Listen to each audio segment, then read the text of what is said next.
என்ன கார்த்தி, எவ்வளவுதான் உன்னை ஹாப்பியா பாத்துக்கிட்டாலும் நம்ம வீட்டை நீ மிஸ் பண்றல்ல. அங்க போய் இருந்தா தான் உன்னால நிம்மதியா இருக்க முடியும். நான் சொல்றது கரெக்ட் தானே? ஆமாண்டி செல்லம், என்ன நீ சரியா புரிஞ்சிருக்க. சரி, இப்போ உனக்கு உடம்பு ஓகேவா என்று அவனுடைய கைகள் அவள் உடலில் அத்துமீற ஆரம்பிக்க, எனக்கு உடம்பெல்லாம் ஓகே தான், பட் இருந்தாலும் நம்ம வீட்டுல போய் பாத்துக்கலாமே. ஏண்டி என்று கிறக்கமாக கேட்க, எனக்கு என்னவோ நம்ம வீட்டுல போய் ஸ்டார்ட் பண்ணிக்கலாம்னு தான் தோணுதுடா. அப்ப சரி, உன்னோட விருப்பம் தான் என்னோட விருப்பமும் என்றவன் அவளை அமைதியாக அணைத்து கொண்டு உறங்க தொடங்கினான். அவளும் தன் கணவன் தான் சொன்னதை உடனே ஏற்றுக்கொண்டதை நினைத்து அந்த சந்தோஷத்திலேயே உறங்கி போனாள். நாட்கள் அதன் போக்கில் வேகமாக நகர்ந்து கொண்டிருக்க, அணுவும் அவள் புகுந்த வீட்டுக்கு செல்வதற்கான நேரம் வந்துவிட்டது. அன்று காலை முதலே வீடு மிகவும் பரபரப்பாக இருந்தது. அணுவை அழைத்து கொண்டு செல்வதற்காக அவளுடைய மாமியாரும் மாமனாரும் ஆதியின் வீட்டிற்கு வந்திருக்க, அவர்களுடன் காலை உணவை சந்தோஷமாக சிரித்தபடியே சாப்பிட்டு மகிழ்ந்தனர். பிறகு குழந்தையை தயார் செய்து முடிக்கவும், வைஷு, அணுக்கு வாங்கின திங்ஸ் எல்லாம் ரெடியா எடுத்து வச்சிட்டியாமா? எல்லாம் ரெடியா இருக்குது அத்தை. அப்புறம் குழந்தையோட திங்ஸும் ரெடியா இருக்குது. சரிமா, அப்ப அவங்க கிளம்பும் போது எல்லாத்தையும் கார்த்தியோட கார்லயே ஏத்திடலாம். சரிங்க அத்தை என்றவள், அனு, என்ன பண்றா என் செல்லக்குட்டி என்று கேட்டுக்கொண்டே அறைக்குள் நுழைந்து, என்ன பண்ற குட்டிமா? ஏய் மருமகளே, உன் அத்தை வந்திருக்கேன், என்ன நீ பார்க்காம உங்க அம்மா மூஞ்சி பாத்துக்கிட்டு இருக்க என்றதும் வைஷுவை பார்த்து குழந்தை பொக்கை வாயை வைத்து அழகாக சிரித்தது. அதை தூக்கி கொஞ்சம் முத்தமிட்டவள், ஐயோ என் தங்கம் ராசாத்தி, அத்தை விட்டு பிரிஞ்சு போக போறியா? நீ எப்ப பெருசாகி சீக்கிரம் இந்த வீட்டுக்கு மருமகளா வர்றது? உனக்காக இந்த அத்தையும் மாமாவும் வெயிட்டிங், சரியா என்று கூற, அப்பொழுதும் பொக்கை வாயை காட்டி சிரித்தது. அப்பொழுது உள்ளே நுழைந்த கார்த்தியோ, என்ன வைஷு, இன்னைக்கு என் பொண்ணு உன்னை பார்த்து இப்படி சிரிக்கிறா? அதாண்டா எனக்கும் தெரியல, இந்த அத்தையை விட்டுட்டு பிரிஞ்சு போறோம்னு கொஞ்சம் கூட ஃபீலிங் இல்லாம எப்படி சிரிச்சுக்கிட்டு இருக்கா பாரு. மருமகளே, என்னைக்கா இருந்தாலும் நீங்க தான் வந்தாகணும். அப்போ இதுக்கெல்லாம் சேர்த்து வச்சு உன்னை செய்யறேன் இரு என்று கூற, அதை பார்த்த அணுவும் கார்த்தியும் சிரித்து கொண்டிருந்தனர். பின்பு குழந்தையை தூக்கி கொண்டு அணுவையும் அழைத்து கொண்டு வெளியே வர, குழந்தையை அணுவின் கையில் கொடுத்துவிட அங்கிருந்த பூஜை அறையில் சாமி கும்பிட்டு விட்டு அவர்களை அழைத்து செல்லும் பொழுது ஆதி கீழே இறங்கி வந்தவன், அம்மா, நானும் வைஷுவும் போய் அணுவையும் குழந்தையும் வீட்டுல விட்டுட்டு வந்துடுறோம். சரிப்பா என்றதும் அப்பொழுது கார்த்தியோ, ஆதி, உங்களுக்கு எதுக்கு சிரமம்? ஒன்னும் பிரச்சனை இல்ல, நானே கூட்டிட்டு போறேன். இல்ல கார்த்தி, அது முறையா இருக்காது. என் தங்கச்சியும் குழந்தையையும் நாங்க தான் கொண்டு வந்து விடணும் என்று கூற, அணுவுக்கு மிகவும் சந்தோஷமாக இருந்தது. தன் வீட்டு சார்பில் தன்னை அழைத்து கொண்டு சென்று விட போகிறார்கள் என்று நினைத்தவளுக்கு உற்சாகம் தாங்க முடியாமல் இருந்தது. பிறகு அவர்களை அழைத்து சென்று காரில் அமர வைத்து விட்டு, குழந்தைக்கும் அணுவுக்குமான மொத்த சீரையும் எடுத்து கொண்டு வந்து ஆதியின் காரில் வைக்கப்பட்டது. அதையெல்லாம் பார்த்த மாலதியோ, ஐயோ ஆதி தம்பி, எதுக்கு இவ்ளோ வாங்கியிருக்கீங்க? சம்பந்தியம்மா, நீங்களாவது சொல்லக்கூடாதா? ஆன்டி, இத வாங்கினதே அம்மா, சித்தி, வைஷு எல்லாம் சேர்ந்துதான். என்ன தம்பி சொல்றீங்க என்றதும் உடனே கண்மணியும், என்ன சம்பந்தி, எங்களுக்கு இருக்கிறது ஒரே பொண்ணு, அவளுக்கு பிறந்த மகாலட்சுமிக்காக இது கூட நாங்க செய்ய மாட்டோமா? ஆதிக்கு இந்த வீட்டுல எப்படி எல்லா உரிமையும் இருக்குதோ அதே மாதிரி அணுவுக்கும் உரிமை இருக்குது. அப்படி இருக்கும் பொழுது இந்த வீட்டோட வாரிசு இவ, அவளுக்கு செய்யறதுக்கெல்லாம் நீங்க கணக்கு பார்க்க கூடாது. இல்ல, சின்ன குழந்தைக்கு எதுக்கு இவ்வளவு தூரம் செய்யணும்? அதான் இப்பதானே ஆரம்பிச்சிருக்கு சம்பந்தி, இன்னும் போக போக எவ்வளவு விஷயம் இருக்கு. என் தங்கத்துக்கு முடி எடுக்கணும், காது குத்தணும், அதுவும் இந்த தாய்மாமா மடியில வச்சு. அதுக்கப்புறம் பெரிய பொண்ணானதும் அவளுக்கு சீர் செய்யணும். அவளை தடபுடலா கல்யாணம் பண்ணி எங்க வீட்டுக்கு மருமகளா கூட்டிட்டு வரணும். இதுக்கெல்லாம் நான் எவ்வளவு கணக்கு பண்ணி வச்சிருக்கேன் தெரியுங்களா என்று பேசிக்கொண்டே போக, அதை பார்த்த மாலதிக்கும் ஆச்சரியமாக இருந்தது. எப்படி இவர்களால் மட்டும் இப்படி அனைவரையும் ஒற்றுமையாக சேர்ந்து கலந்து அழைத்து செல்ல முடிகிறது? பணம் இருக்கும் இடத்தில் குணம் இருக்காது என்று சொல்வார்கள். ஆனால் இங்கு பணம் இருப்பதை விட அதிகமாக குணம் இருக்கும் மனிதர்கள் தான் நிறைந்து இருக்கின்றனர். இப்படி ஒரு உறவு இந்த காலத்தில் தங்களுக்கு கிடைத்ததற்கு காரணமான கார்த்தியும் அணுவும் இன்றைக்கு இருப்பது போலவே என்றைக்கும் சந்தோஷமாக தங்களது குழந்தைகளுடன் சேர்ந்து ஆரோக்கியமாக வாழ வேண்டும் என்று அந்த நிமிடம் இறைவனை பிரார்த்தித்துக் கொண்டார். பிறகு அவளை அழைத்து கொண்டு அங்கிருந்து புறப்பட நேராக அவள் வீட்டிற்கு சென்று இறக்கிவிட்டதும் மாலதி உள்ளே ஓடி சென்று ஆரத்தி கரைத்து எடுத்து வந்து குழந்தைக்கும் அவளுக்கும் சுற்றி போட்டு பிறகுதான் அழைத்து சென்றார். அங்கிருப்பவர்கள் எல்லாம் வெளியே நின்று வேடிக்கை பார்த்து கொண்டிருந்தனர். அதற்குள் ஆதி என்ற இவரோ ஆதியின் காதில் இருந்த அனைத்து பொருட்களையும் எடுத்துக்கொண்டு அவரோடு வந்து வைஷ்ணவியும் எடுத்துக்கொண்டு வந்தாள். பின்பு அதையெல்லாம் கொண்டு வந்து ஹாலில் அடுக்கி வைத்தவள் மீண்டும் குழந்தையை வாங்கி கொண்டாள். வாடி செல்லும், அத்தை இன்னும் கொஞ்ச நேரம் தான் உன் கூட இருக்க போறேன். அது வரைக்கும் என் கூடயே இரு. அப்புறமா உங்க அப்பா அம்மா பாட்டி தாத்தா கிட்ட போய் செல்லம் கொஞ்சிக்கலாம், சரியா? அவங்க இனிமே எப்ப பாரு உன் கூடவே தானே இருக்க போறாங்க என்று சிறு பிள்ளையாக மாறிய வைஷுவை பார்த்து அனைவருக்கும் சிரிப்பு தான் வந்தது. அப்பொழுது ஆதியோ, ஃபர்ஸ்ட் இவளுக்கு சீக்கிரமே இன்னொரு புள்ளைய கொடுத்துடணும் என்று மனதிற்குள் நினைத்து கொண்டான். அப்பொழுது மாலதியோ, ஏமா வைஷு, இந்த 4 மாசமா குழந்தை உங்க வீட்டுல தானே இருந்துச்சு. அப்பவும் நீ இப்படித்தான் கொஞ்சிக்கிட்டு இருந்திருப்ப. ஏனோ இப்பதான் வந்து பாக்குற மாதிரி சொல்ற.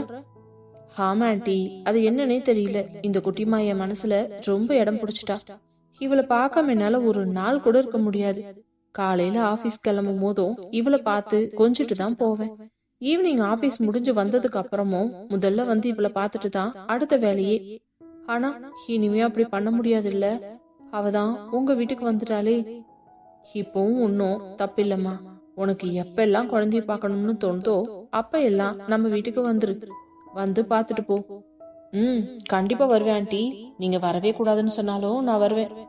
ஐயோ, நான் ஏம்மா அப்படி சொல்ல போறேன், சும்மா ஒரு பேச்சுக்கு சொன்னேன் ஆண்டி என்றதும் அப்பொழுது ஆதியோ, சரி வைஷு, நம்ம இப்படியே கிளம்பி ஆபீஸ்க்கு போகலாம், டைம் ஆச்சு என்றான்.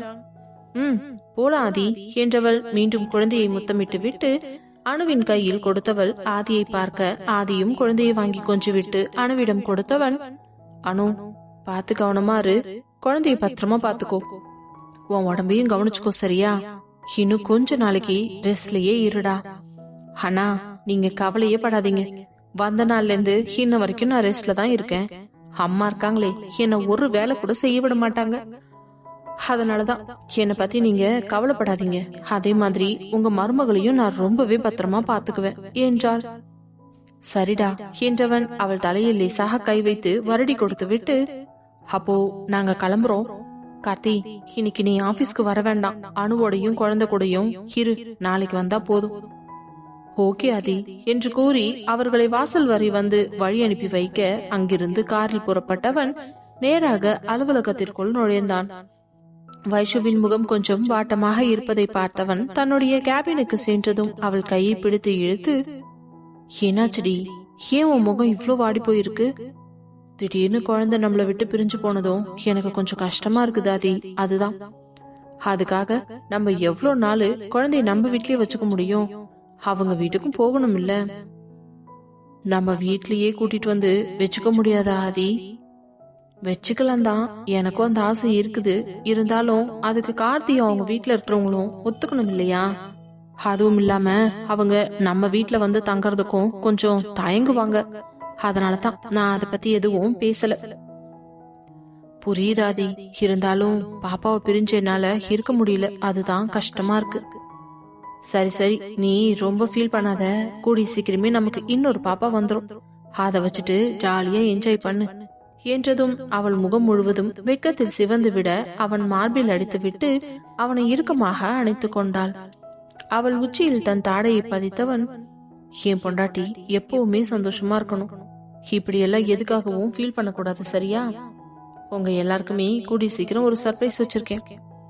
என்ன சர்ப்ரைஸ் என்று அவளது கண்கள் விரிந்ததும், ஆமா, ஆனா அதை இப்ப சொல்ல மாட்டேன், எல்லாம் ரெடி பண்ணிட்டு தான் சொல்லுவேன் என்று கூற, ஆதி ப்ளீஸ் இப்படி பண்ணாதீங்க. எதா இருந்தாலும் தயவு செஞ்சு சொல்லுங்க. என்னால சர்ப்ரைஸ் எல்லாம் மெயின்டைன் பண்ண முடியாது. அதுதான் எனக்கு தெரியுமே, அதனாலதான் உன்கிட்ட சொல்லல. ஐயோ, எனக்கு ரொம்ப டென்ஷனா இருக்கு. சொல்லுங்க ஆதி ப்ளீஸ். இந்த தடவை நீ என்னதான் தலைகீழ் நின்று தண்ணி குடிச்சாலும் கண்டிப்பா உன்கிட்ட சொல்ல மாட்டேன். இப்போ போய் வேலையை பார்ப்போம் என்றவனிடம், இதெல்லாம் ரொம்ப அநியாயம் ஆதி. இருக்கட்டும், இதுக்கெல்லாம் சேர்த்து வச்சு அப்புறமா உங்களை பழி வாங்கிக்கிறேன் என்றவள் தாடியை வெடிக்கென்று திருப்பி கொண்டு போக, பார்த்து போடி, மெதுவா சொல்லுக்கிட போகுது என்று சிரித்துவிட்டு மீண்டும் தன்னுடைய வேலையில் மூழ்கிவிட்டான். அதற்கு பிறகும் 2 நாள் கழிய திடீரென்று முடிவெடுத்தவனாக ஆதி ஜீவாவிற்கு அழைத்தான். போனை பார்த்த ஜீவாவோ என்ன ஆதி கூப்பிடுறாரு என்று யோசிக்க, தெரியலையே ஜீவா, எடுத்து என்னன்னு பேசுங்க என்றவன் போனை ஆன் செய்து, ஹலோ சொல்லுங்க ஆதி என்றதும், ஜீவா நான் உன்கிட்ட ஒரு முக்கியமான விஷயம் பேசணும். ஆபீஸ் வரைக்கும் கொஞ்சம் வர முடியுமா? இப்போ உடனே வரணும் ஆதி. ஃப்ரீயா இருந்தா வா, இல்லைன்னா நாளைக்கு கூட வா. அதெல்லாம் ஒன்றும் பிரச்சனை இல்லை. நான் இன்னைக்கு ஆபீஸ்க்கு போகல, வீட்டில தான் இருக்கேன். சரி அப்புறம் என்ன, நீ வா. ஆமா, பாப்பா என்ன பண்ணிக்கிட்டு இருக்கா? அவளுக்கு என்ன, ஜாலியா விளையாண்டுகிட்டு இருக்கா. சரி, அப்படியே வரும்போது உங்க அண்ணனையும் கூட்டிட்டு வந்துடுறியா? அவர் எதுக்கு ஆதி? நீ கூட்டிட்டு வா, நான் அதுக்கப்புறம் சொல்றேன். சரி என்றவன் அனன்யாவை பார்த்து, ஆதி ஆபீஸ்க்கு வர சொல்றாரு, ஏதோ முக்கியமான விஷயம் பேசணுமா, அண்ணாவையும் கூட்டிட்டு வர சொல்றாரு. ஆதி கூப்பிட்டா கண்டிப்பா முக்கியமான விஷயமா தாண்டா இருக்கும். நீங்க மாமாவையும் கூப்பிட்டுட்டு கிளம்புங்க என்று கூறியதும் உடனே அண்ணனை தேடி போனவன், அண்ணா எங்க கிளம்புற? ஆபீஸ்க்கு தாண்டா. இன்னைக்கு ஆபீஸ்க்கு போக வேண்டாம்னா. என்னடா நீயும் வரல நானும் போலனா நல்லா இருக்காது இல்ல? பரவாயில்லண்ணா, அப்புறமா போய்க்கலாம். இப்போ ஆதி நம்மள உடனே வர சொன்னாரு, நம்ம என்ன எதுன்னு போய் பாத்துட்டு வந்துடலாம் என்று கூறிக்கொண்டிருக்கும் பொழுதே அங்கு வந்த அவர்களுடைய அம்மாவும் அப்பாவும், என்ன விஷயம் ஜீவா, திடீர்னு ஆதி தம்பி கூப்பிட்டு இருக்காப்ல? தெரியலம்மா, போனாதான் தெரியும். நாங்க போய் பார்த்து பேசிட்டு என்னன்னு வந்து உங்களுக்கு சொல்றோம். சரிப்பா, பார்த்து போயிட்டு வாங்க என்றதும் அவன் அண்ணனை அழைத்து கொண்டு செல்ல, அதற்கு பிறகு விஸ்வா, ஹரி, கார்த்திக் மூவரையும் அவர்களது கேபினில் இருந்த இன்டர்காம் வழியாக அவனது கேபினுக்கு வர சொல்ல, அவர்களும் 10 நிமிடத்தில் வந்து சேர்ந்தனர். என்னடா திடீர்னு ஏதோ பேசணும்னு கூப்பிட்ட, என்ன விஷயம் என்று கேட்க, பொருடா விஸ்வா, ஜீவாவை வர சொல்லியிருக்கேன், அவனும் வரட்டும். என்னடா பில்டப் எல்லாம் பலமா இருக்குது, ஒன்னும் பயப்படுற மாதிரி எதுவும் இல்லல்ல? அந்த மாதிரி எல்லாம் எதுவும் இல்ல, இது ரொம்ப ஹாப்பியான விஷயம்தான். அப்படியா? அப்ப நீ மறுபடியும் அப்பாவாக போறியா? அதுக்கு தான் முயற்சி பண்ணிக்கிட்டு இருக்கேன். அது நடக்கும் போது நடக்கட்டும். இது அதை விட முக்கியமான விஷயம். பாருடா, அப்படி என்ன விஷயம்? ஏண்டா இன்னும் கொஞ்ச நேரம் தான் போறேன். அவன் தான் தெளிவா சொல்றான்ல, ஜீவா வந்து உடனே சொல்றேன்னு. அதுக்குள்ள ஏண்டா அப்படி அலமோதுற என்று ஹரி கேட்க, ஏன் உனக்கு அந்த விஷயத்தை தெரிஞ்சுக்கணும்னு கொஞ்சம் கூட இன்ட்ரெஸ்ட் இல்லையா என்ன? இருக்குதுதான். அதுக்காக என்ன முக்கி கேட்டாலும் அவன் வாயிலிருந்து ஒரு விஷயத்த வெளியில வாங்க முடியாது, அவனா நினைக்காத வரைக்கும். அது உனக்கே தெரியுமில்ல? தெரியும் தெரியும். அப்புறம் என்ன, அமைதியா போய் உக்கார். கார்த்திய பார், எவ்வளவு அமைதியா உட்கார்ந்துட்டு இருக்கிறத என்றதும் கார்த்தி திருத்திருவென்று முழிக்க, அதை பார்த்த மூவருக்கும் சிரிப்பு வந்து விட்டது. எதுக்கு கார்த்தி இப்படி முழிச்சுக்கிட்டு இருக்க என்று விஸ்வா கேட்க, இல்ல நானும் வந்ததுல இருந்து அதத்தான் கேட்கணும்னு நினைச்சேன். ஆனா ஆதி சொல்வாரோன்னு ஒரு டவுட் இருந்துச்சு. அதுக்குள்ள விஸ்வா நீங்களே போய் கேட்டு பல்பு வாங்கிட்டீங்கல்ல. அடப்பாவி, எல்லாத்துலயும் அப்ப என்னத்தான் முன்னாடி நிறுத்துறீங்களா என்று புலம்ப, உடனே ஹரியோ, யாரும் உன்ன முன்னாடி நிறுத்தல, நீதான் முந்திரி கொட்டை மாதிரி ஓடி போய் வாண்டடா தலையை கொடுக்கற. இதுல எங்களை சொன்னா நாங்க என்ன பண்ண முடியும் என்று கேட்க, கார்த்தியை பார்த்தவன், கடவுளே, புள்ள பூச்சிக்கெல்லாம் கொடுக்க முளைக்கும்னு எனக்கு தெரியாம போயிடுச்சு பாரு என்றவன், என்னடா ஆதி இவங்க கூட சேர்ந்து நீயும் சிரிச்சுக்கிட்டு இருக்க என்று பாவமாக கேட்க, நீ எப்பவுமே ஒரு காமெடி பீஸ் தானே விஸ்வா, உன்னாலதான் நாங்க எல்லாருமே இவ்ளோ ஹாப்பியா இருக்கோம். அதுக்கு நாங்க எல்லாருமே உனக்கு தான் தேங்க்ஸ் சொல்லணும் என்றதும் தன் சட்டை காலரை தூக்கி விட்டவன் கார்த்தியையும் ஹரியையும் பார்த்து, கேட்டீங்கல்ல என்னோட பவரை, இதுக்கு மேலேயாவது 2 பேரும் என்கிட்ட அடக்கி வாசிங்க என்று சொன்னவுடன் அனைவரும் சிரித்து கொண்டிருக்க, அதே நேரம் கதவை தட்டிவிட்டு ஜீவாவும் அவனது அண்ணனும் உள்ளே நுழைந்தனர். ஆதி எழுந்து அவர்கள் இருவரையும் வரவேற்று சேரில் அமர வைத்தவன், என்ன ஜீவா, உங்களை ரொம்ப தொலை பண்ணிட்டனா? அப்படியெல்லாம் எதுவும் இல்ல ஆதி, திடீர்னு நீங்க வர சொல்லி இருந்தீங்கன்னா கண்டிப்பா ஏதாவது முக்கியமான விஷயமா தான் இருக்கும், அதனாலதான் நானும் அதை பத்தி யோசிக்கல என்றதும் அவனுடைய அண்ணனோ, ஆனா ஆதி எனக்கு ஒரு விஷயம் தான் புரிய மாட்டேங்குது. என்ன புரியல உங்களுக்கு?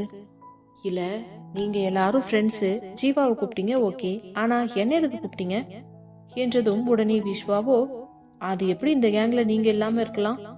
நீங்களும் எங்களோட ஃப்ரெண்ட்ஸ் தான், அப்படியெல்லாம் நைஸா கலந்து போகலாம்னு பாக்காதீங்க. உங்களுக்கு எப்பயோ நாங்க எங்க குரூப்ல சேர்த்தாச்சு, அதை சொல்றதுக்கான சான்ஸ் தான் கிடைக்காமலே இருந்துச்சு. கரெக்டு தானே ஆதி என்று கேட்க ஆதியும் புன்னகையோடு தலையாட்டியவன், ஆமா விஸ்வா சொல்றது கரெக்ட் தான். நம்ம எல்லாரும் கிட்டத்தட்ட ஒரே வயசுல கொஞ்சம் முன்ன பின்னதான் இருப்போம். சோ நீங்களும் எங்க ஃப்ரெண்ட்ஸ் மாதிரி தான். அப்படி இருக்கும் பொழுது இனிமே என்கிட்ட இருந்து விலகி இருக்காதீங்க. ஜீவா மாதிரியே க்ளோஸா இருக்க ட்ரை பண்ணுங்க என்றார். இப்பதானே சொல்லிருக்கீங்க, இனிமே பாருங்க எப்படி க்ளோஸ் ஆகுறேன்னு என்றதும் மீண்டும் விஸ்வாவே, டேய் மச்சான், இதுக்கு மேல எனக்கு பொறுமை இல்லடா. அதான் ஜீவாவும் அவங்க அண்ணனும் வந்தாச்சு இல்ல, இப்பவாவது விஷயத்த சொல்லி தொலைடா, எனக்கு மண்டை வெடிச்சு செதறிடும் போல இருக்குது என்று புலம்ப, சொல்றேன்டா அவசரம் கொடுக்க, நீ போய் உட்காரு போ. இல்ல நான் இங்கேயே நிக்கிறேன். சரி என்னவோ பண்ணி தொலை. அப்புறம் உங்க எல்லாரையும் எதுக்கு நான் கூப்பிட்டேன்னா, ஒரு முக்கியமான விஷயத்த உங்ககிட்ட பேசி முடிவெடுக்கிறதுக்காகத்தான் கூப்பிட்டு இருக்கேன். சொல்லுங்க ஆதி, என்ன விஷயம் என்று ஜீவா கேட்க, நாம எல்லாருமே சேர்ந்து ஒரு ட்ரிப் போலான்னு பிளான் பண்ணியிருக்கேன், அதுவும் ஹனிமூன் ட்ரிப் என்றதும் அனைவரின் கண்களும் ஆச்சரியத்தில் விரிந்தது. அப்பொழுது விஸ்வாவோ, டேய் மச்சான், நீ சொன்னது என் காதுல ஏதோ தப்பா விழுந்துடுச்சா என்ன? இல்ல, நான் சொன்னது கரெக்டா தான் உன் காதுல விழுந்திருக்கு, ரொம்ப சீன் போடாத. டேய் நிஜமாவாடா? ஆமாண்டா, இதுக்கு முன்னாடி ஆல்ரெடி எல்லாருமே தனித்தனியா ஹனிமூன் போயிருக்கோம். பட் எல்லா கப்புள்ஸும் ஒரே டைம்ல சேர்ந்து போனா அது ஒரு புது எக்ஸ்பீரியன்ஸா இருக்கும். எல்லாரும் நல்லா ஜாலியா என்ஜாய் பண்ண மாதிரியும் இருக்கும். அதுக்காக தான் இந்த ட்ரிப் பிளான் பண்ணியிருக்கேன்.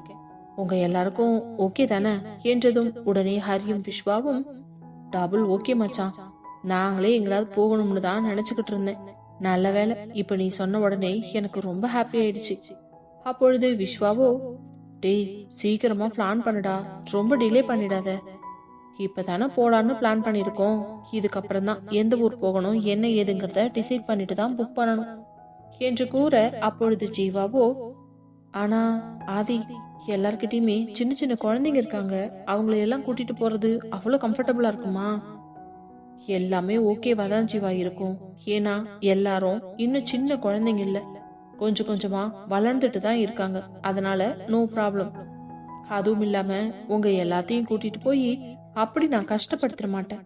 அதுக்குண்டான எல்லா ஏற்பாடுகளையுமே நான் ரெடி பண்ணிடுவேன்.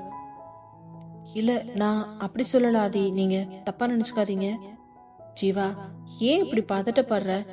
என்கிட்ட கொஞ்சம் கேஷுவலா பேசலாம்ல.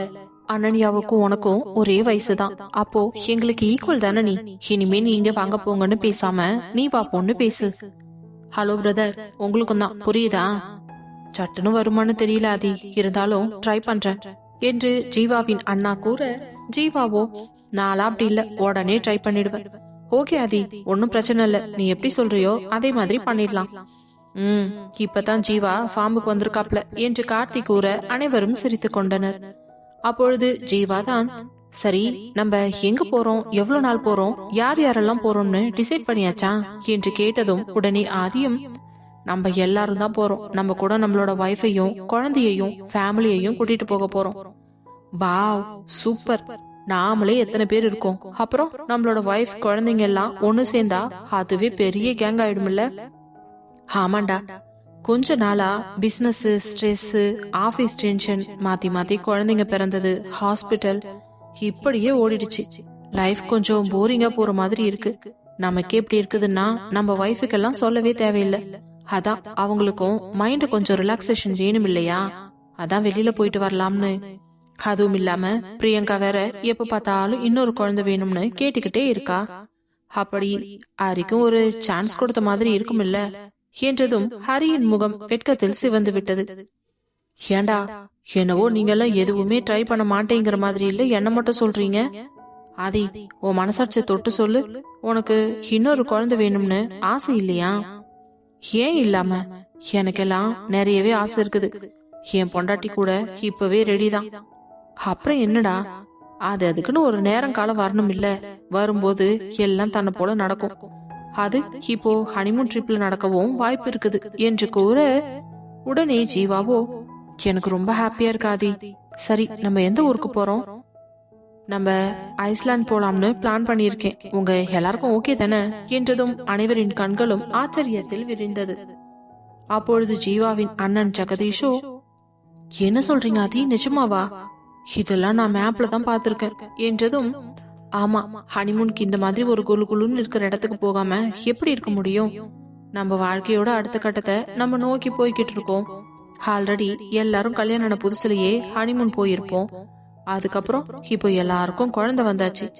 இன்னொரு டைம் இந்த ஹனிமூன் ட்ரிப் போயிட்டு வந்தோம்னா குழந்தைகள்லாம் கொஞ்சம் வளர்ற வரைக்கும் நமக்கும் மைண்டுக்கு ரொம்ப யூஸ்ஃபுல்லா இருக்கும் என்று கூற அனைவரும் அதை ஆமோதித்தனர். அப்பொழுது விஸ்வாவோ, டேய், அப்படின்னா ஹரியோட நீண்ட நாள் ஆசை நிறைவேறிடும்னு நினைக்கிறேன்.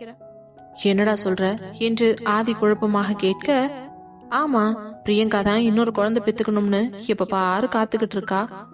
இப்போ ஹனிமூன் ட்ரிப்ப அவளுக்கு சாதகமா பிளான் பண்ணாங்கன்னா ரிட்டர்ன் வரும்போது குழந்தையோட வந்துருவாங்க என்றதும் ஹரி அவன் தலையில் கொட்டி, ஏண்டா நீங்க எல்லாம் 2வது குழந்தை பெத்துக்கவே மாட்டீங்களா?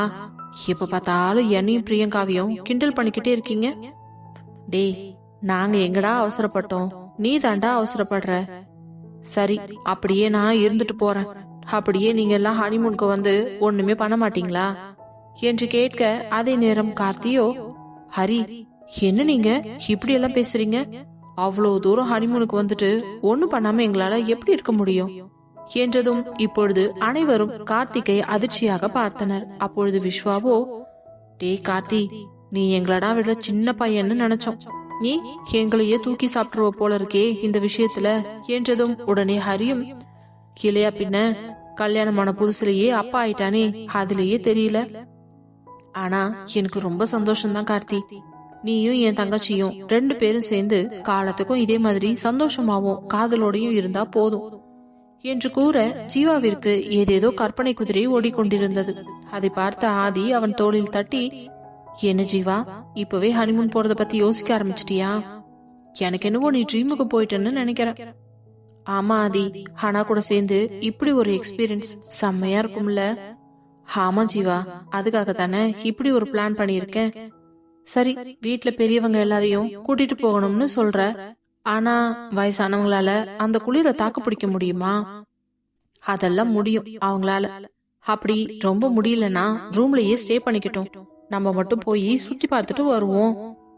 அதுவும் சரிதான். அவங்கள இங்க தனியா விட்டுட்டு அங்க போய் பக்கு பக்குன்னு இருக்கிறத விட அவங்கள கூடவே வச்சிருக்கும் போது நமக்கும் கொஞ்சம் நிம்மதியா இருக்கும். 5 டேஸ் ட்ரிப்பா நம்ம ஐஸ்லாண்டுக்கு போறோம். இதெல்லாம் உங்களுக்கு சம்மதமானு பேசி முடிவு பண்றதுக்காகத்தான் வர சொன்னேன். எப்ப கிளம்புறோம், டிக்கெட் எப்போ அவைலபிள் இருக்கு, என்ன ஏதுங்கிறதெல்லாம் நான் பார்த்துட்டு உங்களுக்கு இன்னைக்கு நைட்குள்ள சொல்லிடுறேன். நம்ம எப்ப கிளம்புறோன்றது தெரிஞ்சதும் திங்ஸை பேக் பண்றதுக்கு ஆரம்பிச்சிடலாம். ஓகே ஆதி, ரொம்ப சந்தோஷம். அப்போ நாங்க கிளம்புறோம் என்று கூறிவிட்டு ஜீவாவும் ஜெகதீஷும் புறப்பட்டு விட, அடுத்தடுத்து கார்த்தி, அப்போ நானும் போட்டுமா ஆதி? போ கார்த்தி, போய் உன்னோட வேலையை பாரு என்றதும் அவனும் சென்று விட்டான். பிறகு ஹரியும் விஸ்வாவும் ஆதியையே பார்த்து கொண்டிருக்க, எதுக்கடா இப்ப என்ன இப்படி பாத்துக்கிட்டு இருக்கீங்க? இல்ல, திடீர்னு ஹனிமூன் போறதுக்கு பிளான் பண்ணிருக்கியே, அதான் யோசிச்சுக்கிட்டு இருந்தோம். நானும் வைஷுவும் மட்டும் தனியா போற மாதிரி தான் பிளான் பண்ணேன். ஆனா என் பொண்டாட்டி அந்த பைத்தியக்காரிக்கு குடும்பத்தோட சேர்ந்து போனா தானே பிடிக்கும். அது மட்டும் இல்லாம நீங்களும் கொஞ்ச நாளாவே காஞ்சு போய் கிடக்குற மாதிரி தான் எனக்கு தோணுது. அதான் எல்லாத்தையும் ஒன்னா கூட்டிட்டு போறதுன்னு முடிவு பண்ணிட்டேன். அடப்பாவி, அப்போ எங்களை கழட்டி விட்டுட்டு நீயும் வைஷு மட்டும் தனியா போற மாதிரி பிளான் வச்சிருந்தியா? அப்படி மட்டும் நீங்க பிளான் பண்ணி இருந்தீங்க, அந்த பிளான எப்படியாச்சும் நாங்க கெடுத்து விட்டுருப்போம் என்று விஸ்வா கூற, பாத்தியாடா, இவனை வச்சுக்கிட்டு ஏதாச்சும் பண்ண முடியுமா? அதனாலதான் இந்த கூட்டத்துல அவனையும் சேர்த்து விட்டுட்டேன். அப்போ அவனும் வர்றதுனால நம்ம யாருக்கும் எந்த பிரச்சனையும் இல்ல, அப்படித்தானே என்று ஹரி கூற, உடனே ஆதியும் சிரித்து கொண்டான். அன்று இரவே அனைவரும் அலுவலகம் முடிந்து தன்னுடைய மனைவியிடம் ஹனிமூனுக்கு ஐஸ்லாந்து போவதாக கூற, அனைவருக்கும் ஆச்சரியமும் உற்சாகமும் தாங்க முடியவில்லை. அதே போல ஆதியும் டிக்கெட் ரிசர்வ் செய்து விட்டேன் என்று அனைவருக்கும் ஒரு குறுஞ்செய்தி அனுப்ப, அப்படின்னா நம்ம போறது எல்லாம் கன்ஃபார்ம் ஆயிடுச்சு என்று அந்தந்த ஜோடிகளும் அவரவர்கள் குடும்பத்தில் பேசிக் கொண்டிருக்க, பெரியவர்களோ, நாங்க எதுக்கு, நீங்க மட்டும் போயிட்டு வாங்க என்று சொல்ல, அது எப்படி? நாங்க எல்லாம் போனதும் நீங்க மட்டும் வீட்டுல தனியா இருந்தீங்கன்னா எங்களுக்கு நிம்மதியாவே இருக்காது. அதே நீங்க எங்க கூடவே இருந்தீங்கன்னா நாங்களும் கொஞ்சம் ரிலாக்ஸா இருப்போம்ல, அதுக்காக தான். ப்ளீஸ் வாங்கம்மா போலாம் என்று ஜீவாவின் அம்மாவிடம் கெஞ்சி கொண்டிருக்க, ஜீவாவின் அப்பாவோ, இங்க பாருமா, நம்மளும் கல்யாணமாயி இத்தனை வருஷத்துல எங்கேயுமே போனது கிடையாது. நம்ம வாழ்க்கையும் குழந்தை குட்டி குடும்பம் இப்போ பேர பசங்கன்னு ஆயிடுச்சு. இந்த வயசான காலத்துல இந்த ஒரு ட்ரிப்பாவது நல்லதா போயிட்டு வருவோமே. எனக்கும் உன்னை எங்கேயுமே இது வரைக்கும் கூட்டிட்டு போகலன்னு உள்ளுக்குள்ள ஒரு வருத்தம் இருக்குது. அது இந்த ட்ரிப்பு மூலியமா நிறைவேறிடுமில்ல என்று கூற வேறு வழி இல்லாமல் அவரும் ஒத்துக்கொண்டார். இப்படியே அனைத்து வீட்டு பெற்றோர்களையும் பேசி சம்மதிக்க வைத்தனர் அந்தந்த ஜோடிகள். அடுத்த நாள் காலை அலுவலகம் சென்ற ஆதியிடம் பிரகாஷ் வந்து அனைவரும் புறப்பட வேண்டிய ஃபிளைட் டிக்கெட்டை கையில் கொடுக்க, wow super Prakash, ticket book பண்ணிட்டியா என்றவள் அந்த டிக்கெட்டை எடுத்து பார்த்து விட்டு, ஓ அப்போ 3 daysல கிளம்பணுமா? சரி சரி, அப்போ இப்பவே பேக்கிங் ஆரம்பிச்சாதான் கரெக்டா இருக்கும். அப்புறம் பிரகாஷ், நான் போயிட்டு வர வரைக்கும் ஆபீஸ பத்திரமா பாத்துக்கோ, சரியா? கண்டிப்பா பாஸ், நான் பாத்துக்கிறேன், எதை பத்தியும் நீங்க கவலைப்படாதீங்க. அப்புறம் பிரகாஷ், உன்கிட்ட ஒரு முக்கியமான விஷயம் சொல்லணும். என்ன பாஸ்? சொல்லுங்க. அம்மா உனக்கு பொண்ணு பார்க்க போறேன்னு சொல்லிட்டு இருந்தாங்க. என்ன பாஸ் சொல்றீங்க? எனக்கு எதுக்கு கல்யாணம்? ஏண்டா, அதுக்காக காலம் முழுக்க கல்யாணம் பண்ணாம என் கூடவே ஒண்டி கட்டியா இருந்துடலாம்னு முடிவு பண்ணிட்டியா? உங்க கூட இருக்கிறதே எனக்கு ரொம்ப சந்தோஷம் தானே பாஸ், அதுவே போதும், அப்படியே விட்டுருங்களேன். அப்படியெல்லாம் விட முடியாது. நீயும் என் கூட எத்தனை வருஷமா இருக்க. உன்னோட வாழ்க்கையில உனக்குன்னு யாருமே இல்லைன்னாலும் உனக்கு ஒரு வாழ்க்கைய தனியா ஏற்படுத்தி கொடுக்க வேண்டியது இந்த ஆதியோட பொறுப்பு. சோ நீ கல்யாணம் பண்ணிக்கிட்டு தான் ஆகணும். இதுல நோ காம்ப்ரமைஸ். ஊருக்கு போயிட்டு வந்ததுக்கு அப்புறம் நாங்க பொண்ணு பார்க்க ஆரம்பிச்சிருவோம். ஆனா பொண்ணு உன்னோட செலக்ஷன் தான். எந்த பொண்ணு உனக்கு பிடிச்சிருக்குன்னு சொல்றியோ அந்த பொண்ணையே பேசி உனக்கு பிக்ஸ் பண்ணிடுறோம். இதுக்கு மேல இதுல மாற்று கருத்தே கிடையாது என்றதும் அவன் தலையை சொரிந்து கொண்டே, ஓகே பாஸ், அதுக்கப்புறம் உங்க இஷ்டம்,